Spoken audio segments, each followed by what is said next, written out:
Mr. President, Dr. Biden, Madam Vice President, Mr. Emhoff, Americans, and the world.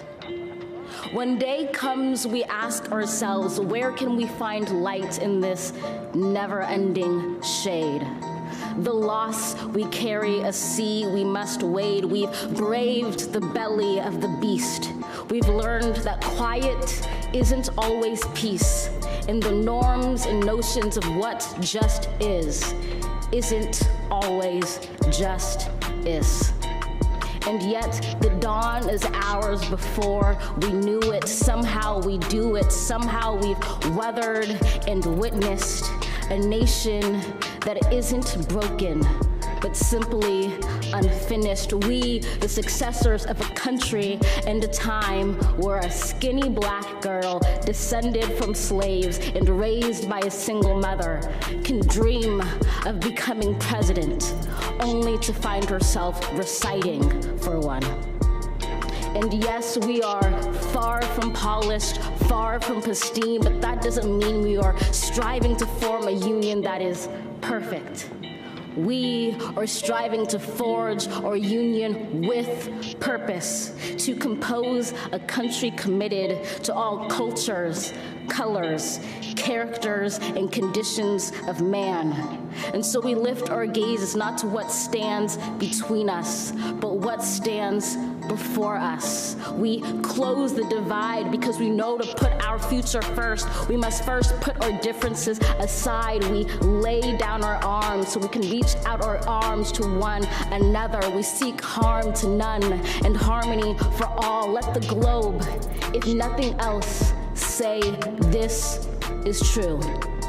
That even as we grieved, we grew. That even as we hurt, we hoped. That even as we tired, we tried. That we'll forever be tied together, victorious.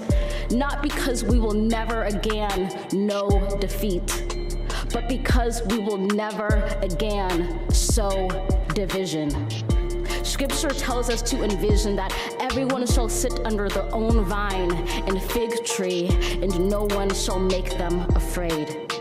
If we're to live up to our own time, then victory won't lie in the blade, but in all the bridges we've made. That is the promised glade, the hill we climb, if only we dare it, because being American is more than a pride we inherit. It's the past we step into and how we repair it. We've seen a force that would shatter our nation rather than share it, would destroy our country if it meant delaying democracy. And this effort very nearly succeeded. But while democracy can be periodically delayed, it can never be permanently defeated. In this truth, in this faith we trust, for while we have our eyes on the future, history has its eyes on us. This is the era of just redemption. We feared it at its inception. We did not feel prepared to be the heirs of such a terrifying hour, but within it we found the power to author a new chapter, to offer hope and laughter to ourselves. So, while once we asked, how could we possibly prevail over catastrophe?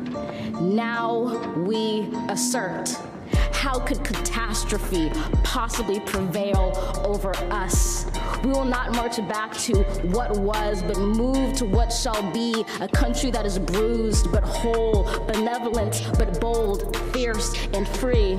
We will not be turned around or interrupted by intimidation, because we know our inaction and inertia will be the inheritance of the next generation. Our blunders become their burdens, but one thing is certain. If we merge mercy with might and might with right, then love becomes our legacy and change our children's birthright.